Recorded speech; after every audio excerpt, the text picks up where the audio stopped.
নমস্কাৰ বন্ধুসকল, মই আজি লৈ আহিছোঁ আপোনালোকৰ কাৰণে এটা বহুত গুৰুত্বপূৰ্ণ খবৰ। তো আপোনালোকে এইটো চাই ল'ব। ডি ফালৰ পৰা নতুনকৈ এটা নটিফিকেশ্যন ওলাইছে, এইটো ইয়াত চাব পাৰিব আপোনালোকে। 9 মাৰ্চ 2023 তাৰিখে এটা নটিফিকেশ্যন ওলাইছে। এই নটিচটোত লিখা আছে, চাওক, it has been notice that many candidate have applied multiple time by putting different TET roll number certificate number for the post of regular teacher LP and UP school under D. মানে এইটো মানে নটিচটোত আপোনাৰ এইটোৱে কৈ আছে যে কিছুমানে CTET আৰু ATETৰে এপ্লাই কৰিছিল বহুতবাৰ। ধৰক এতিয়া CTETৰে কৰিছে ধৰক 3টা ডিষ্ট্ৰিক্টত LPৰ কাৰণে, আৰু ATETৰে কৰিছে, পাছ কৰিছে তেওঁলোকে কৰিছে আৰু 3টা ডিষ্ট্ৰিক্ট। মানে এজন কেণ্ডিডেটে ধৰক CTET আছে তেওঁ পাছ আৰু ATET আছে পাছ, তো দুয়োটাৰে এনেকৈ 6টা এপ্লাই কৰিছে 6টা ডিষ্ট্ৰিক্টত।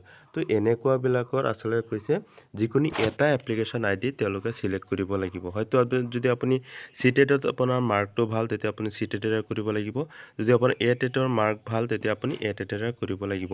সেইকাৰণে এটা লিংক খুলিব আকৌ 10 তাৰিখৰ পৰা।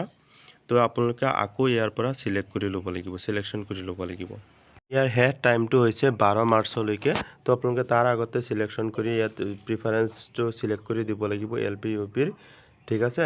তো এইটো ভিডিঅ'টো যদি আপোনালোকে ভাল পাইছে লগৰ বন্ধুসকলৰ মাজত শ্বেয়াৰ কৰিব আৰু লাৰ্ণিং উইথ gccian চেনেলটো ছাবস্ক্ৰাইব কৰিব। ধন্যবাদ। জয় অসম।